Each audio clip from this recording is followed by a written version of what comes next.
दिन को रोशनी देता है सूरज और रात को चांदनी देते हैं तारे। कुछ ऐसे ही इस कार्यक्रम की शोभा बढ़ा रहे हैं प्रथम पंक्ति में बैठे अधिकारीगण हमारे।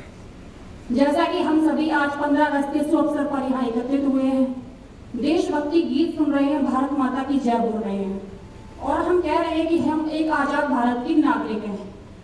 बहुत से लोगों ने आजादी को किताबों में पढ़ा होगा, किसी ने इतिहास के पन्नों में, किसी ने क्वेश्चन आंसर में लिखा होगा, लेकिन जो हमें आजादी मिली है उसको हम किताबों की भक्ति भाव से व्यक्त नहीं कर सकते हैं, क्योंकि किताबों में हमें तारीख मिलती है लेकिन उन तारीखों के पीछे छुपे हुए आंसू नहीं।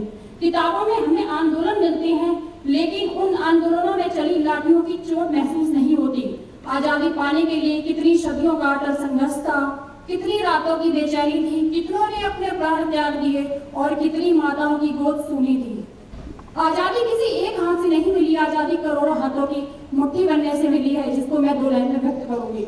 नाम भले ही कुछ चमके हो इतिहास के आसमान में, पर लाखों दीप जले थे भारत माँ के सम्मान में। हर अनाम बलिदानी को मेरा शत शत प्रणाम है, जिनसे आज खड़ा है भारत ऊंचा सारे जहान में, ऊंचा सारे जहान में। मान्यवर, हम सभी अपने बच्चों को, छोटे भाई बहनों को अक्सर कहते हैं कि इतिहास पढ़ो, लेकिन मेरा मानना है कि इतिहास पढ़ना तभी सार्थक है जब वह हमारे वर्तमान को बेहतर बनाए। अगर भगत सिंह को पढ़कर भी हम डरपोक बने रहे तो हमने भगत सिंह को नहीं समझा।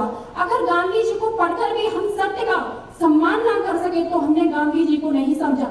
अगर रानी लक्ष्मीबाई को पढ़कर भी हम अपनी बेटियों की शक्ति का सम्मान ना कर सके तो हमने रानी लक्ष्मीबाई को नहीं पढ़ा। अगर डॉक्टर अम्बेडकर को पढ़कर भी हम संविधान की इज्जत ना कर सके तो हमने डॉक्टर अम्बेडकर को नहीं समझा। इसलिए आज जब हम स्वतंत्रता दिवस मनाएं तो इसे केवल एक कार्यक्रम न बनाएं, इसे आत्मचिंतन मनाएं। आज अगर हम सभी इस विभाग में रहकर इस विभाग को आगे बढ़ा रहे हैं तो सिर्फ हमारा विभाग आगे नहीं बढ़ रहा है बल्कि हमारा देश आगे बढ़ रहा है। भारत को ऐसी लोग चाहिए जिनकी अलग पहचान हो, जिनके कर्मों में झलकती हो सेवा, जिनके मन में हिंदुस्तान हो, जिनके मन में हिंदुस्तान हो। और अब अंत की ओर बढ़ते हुए मैं ये कहना चाहती हूँ कि 15 अगस्त का दिन हमें केवल पीछे देखने के लिए नहीं मिला, यह दिन हमें आगे बढ़ने के लिए मिला है। हमें पीछे देखकर प्रेरणा लें और वर्तमान में जागे और भविष्य के लिए संकल्प लें कि आजादी की कीमत किताबों से बड़ी समझनी होगी। आजादी की कीमत किताबों से बड़ी समझनी होगी। वीरों की कुर्बानी दिल में गहराई से रखनी होगी।